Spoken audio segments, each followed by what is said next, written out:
جب آپ علیہ السلام 10 سال کی عمر کے تھے انہوں نے بکریاں چرائی.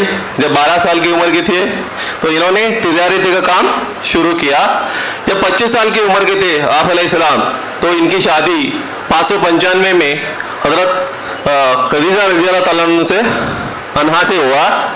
ان کی شادی میں کل 7 بچے تھے, 3 بیٹے اور 4 بیٹیاں.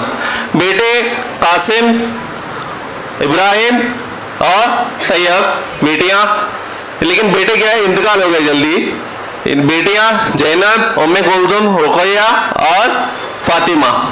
آپ علیہ السلام شادی کے بعد اللہ کی کھوج میں رہتے تھے. غار حرا میں اللہ کون ہے, کیسا ہے, کس نے بنایا ہے, یہ سوچتے رہتے تھے. تبھی حضرت جبرائیل علیہ السلام آ کے اللہ کی وحی نازل کیا, اقرا بسم ربک الذی خلق خلق الانسان من علق. آپ علیہ السلام پہلے ایمان لانے والوں میں سے حضرت خدیجہ رضی اللہ تعالیٰ عنہ اور حضرت ابو بکر رضی اللہ تعالیٰ, حضرت علی اور زید تھے. پہلے 3 سال چھپ چھپ کے دین کی تبلیغ کی.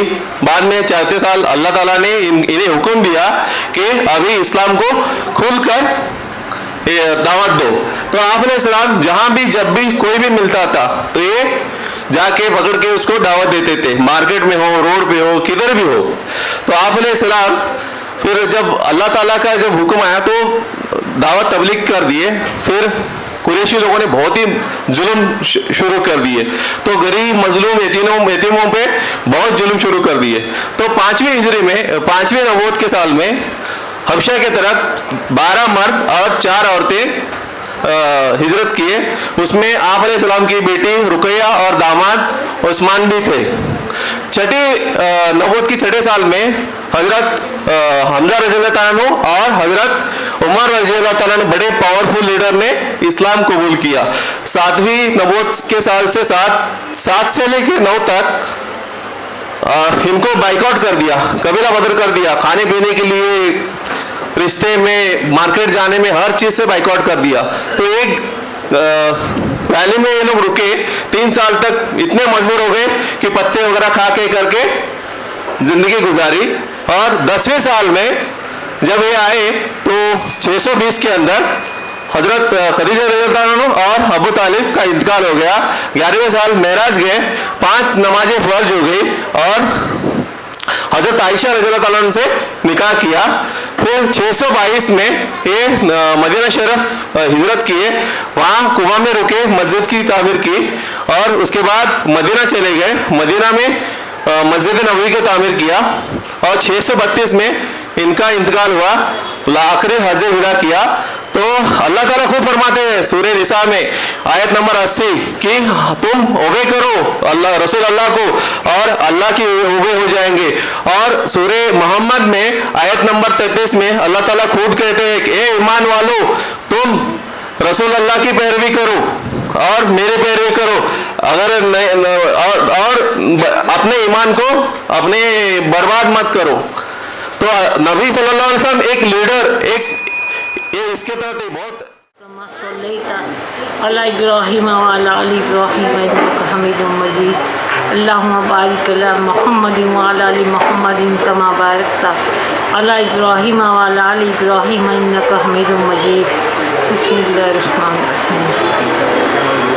آج سیرت النبی کے موقع پر مجھے کچھ الفاظ, کچھ جملے کہنے کا موقع ملا ہے, تو میں آپ سے تھوڑی دیر کے لیے آپ کے سامنے ہوں اور جو کچھ ہمارے پیارے نبی کریم صلی اللہ علیہ وسلم کے متعلق میں جانتی ہوں یا میں نے مطالعہ کیا ہے تو وہی آپ کے سامنے پیش کروں گی.